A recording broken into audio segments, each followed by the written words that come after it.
Hi, fifth grade. Sorry about the delay. I'm going to go ahead and post this on Friday's lesson plan, but I just got my camera working. So I kind of wanted to go over.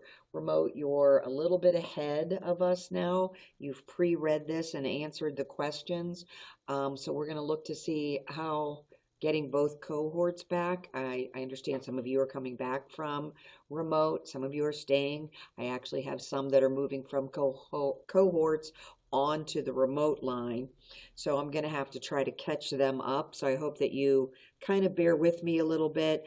If you see a repeated lesson, I actually have students that were in the cohorts that are now going to go remote that haven't done this yet. So um, I'll see how I can do to kind of get us all on the same page. So we've read all about our solar system.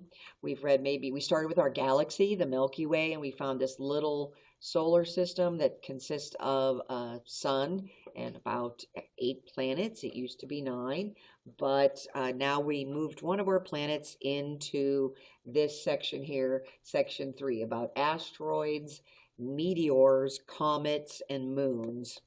So I think most of us are pretty good on what a moon is, but the rest of them, I think when I was young, I used to kind of confuse them. So hopefully this section will kind of clear that up for you.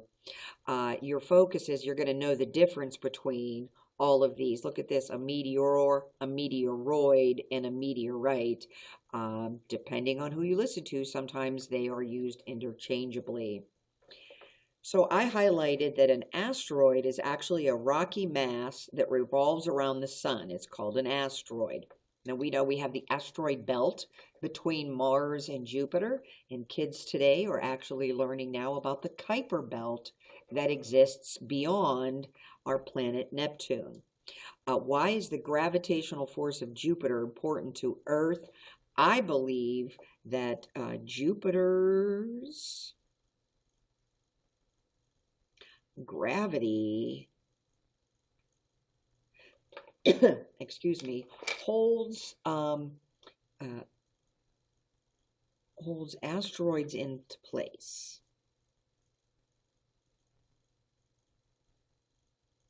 Because I think a way to remember this is an asteroid that sort of comes loose out of the belt and starts traveling freely in space is what we call a meteoroid. So if you read this, let's see if you can get that there, that a meteoroid is a small piece of rock that's just moving in space. Well, how do we get meteors and meteorites? So I kind of made my own diagram over here. Think about meteoroids are out there with asteroids, but the asteroids decided to stay home and the meteoroids decided to travel. Now, if that meteoroid breaks into the Earth's atmosphere, we call it a meteor. You call it, or sometimes it's called a shooting star, that lightning that you see shooting across the sky. So a meteor and a shooting star is kind of the same thing. And then if a piece actually hits the Earth's surface, we call it a meteorite. And you can see it actually almost has the word hit right here, meteorite, it right there. So when it hits us, we call it a meteorite. It could be the same thing if it's only in the air, we call it a meteor, but before it gets here, it's a meteoroid. So an example is, has a meteor or an asteroid or meteoroid ever actually hit us? And anybody that has been, let me get these things out of the way, have ever been interested in dinosaurs, one of the scientific theories is that this sort of meteoroid or meteorite that hit the earth and threw all kinds of dust into our atmosphere, killing off a lot of plant life, killing a lot of the herbivores, and then the carnivores didn't have anything to eat.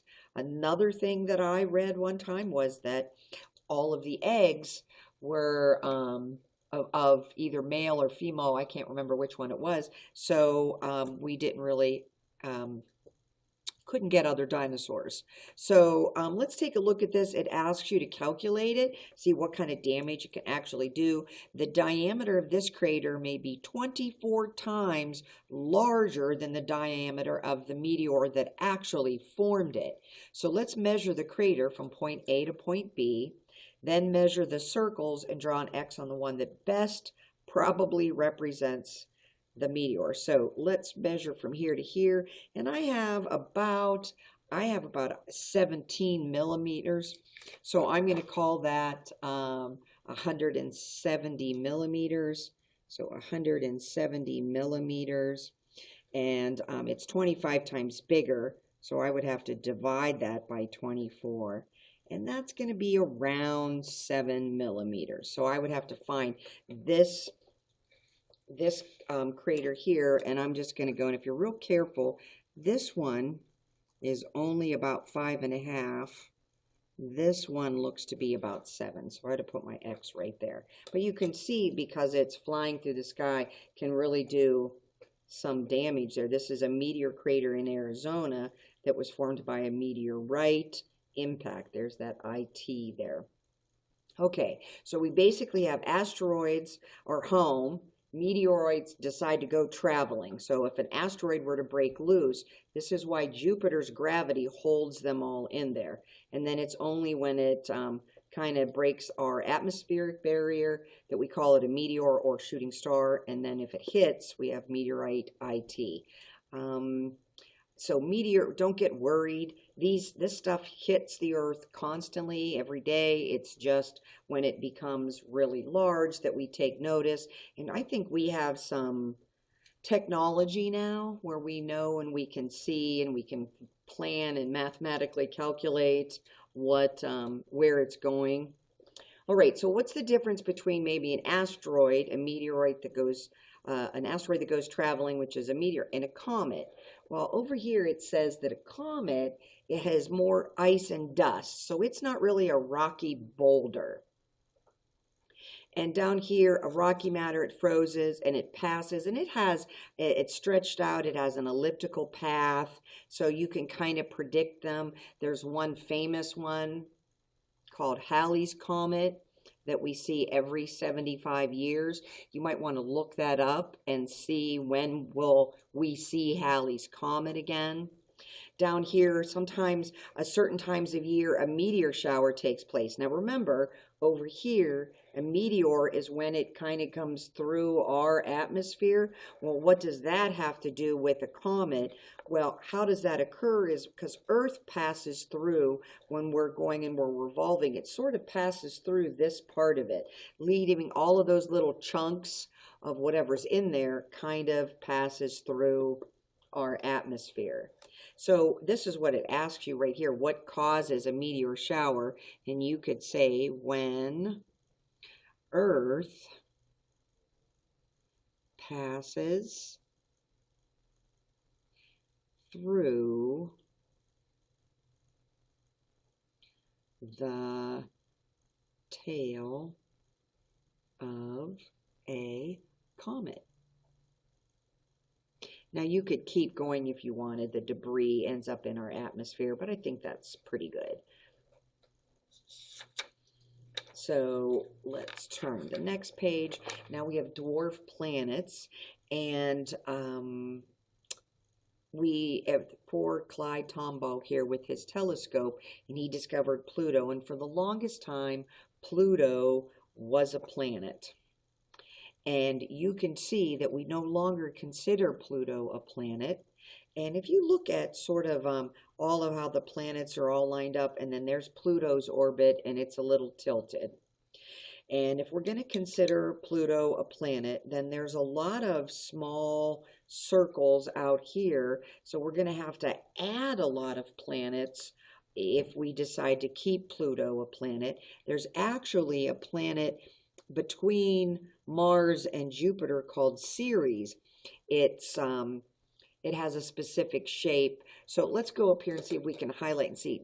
A dwarf planet is large, it's round, an object, but it has not cleared the region around its orbit. So we can do that. The main difference here is that it's round, and why we don't consider Ceres a regular planet or Pluto now, because Pluto sort of interferes with Neptune here. There are certain times of year Pluto's actually closer than Neptune.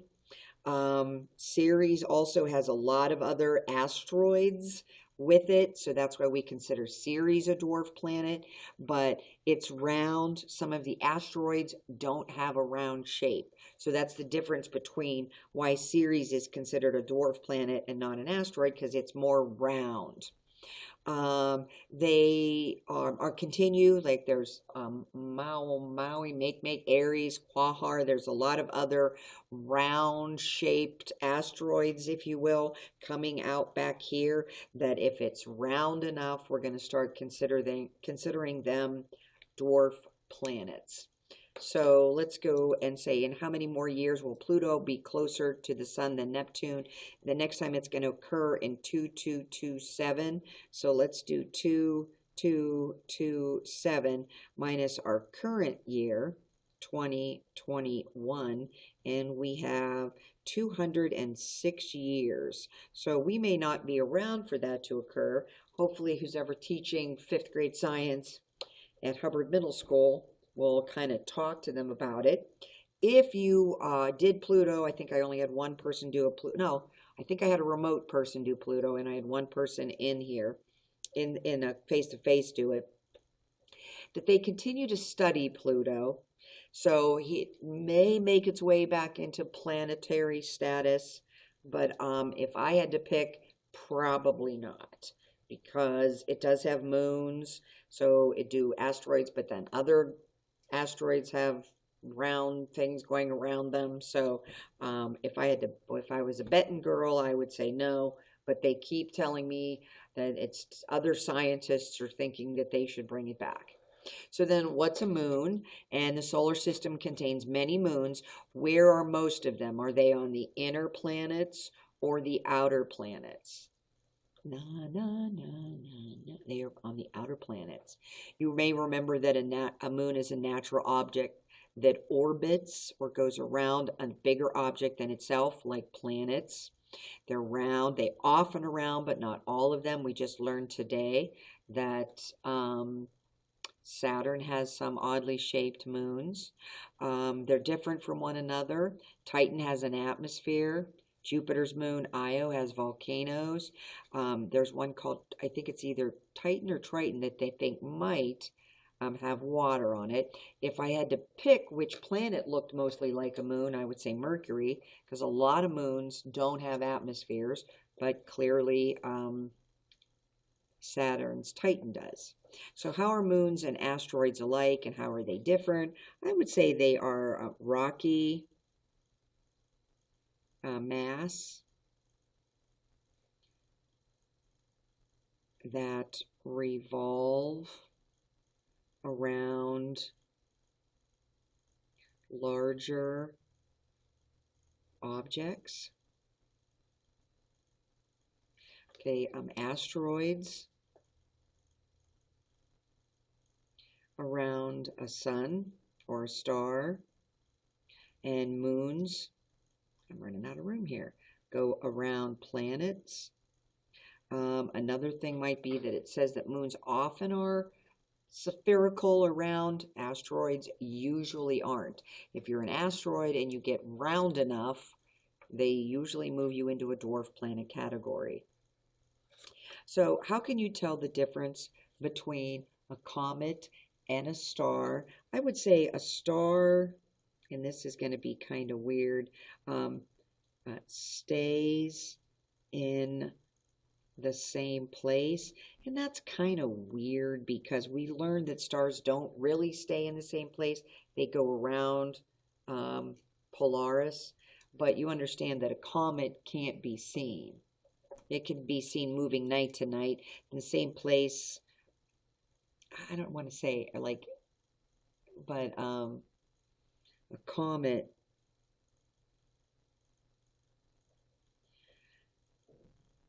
looks like it's moving.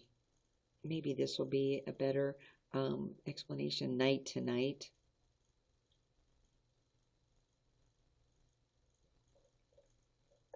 Now here again, comets and asteroids, how are they alike and different? Maybe you could do a Venn diagram here. So they both let's say they both go around the sun. This one, oh, this is a comet, sorry. This is ice and dust. And they have like elliptical paths, big, large, I guess. And these guys are rock, and maybe they stay in orbit around the sun. Of course, their path might be a little bit more elliptical too. All right, so check your answers. I might repost this on Monday so that I can have the kids. I'm gonna, maybe you check this on Monday and the other remote kids will be reading, the new remote kids. So have a great weekend, everybody. Sorry about the delay.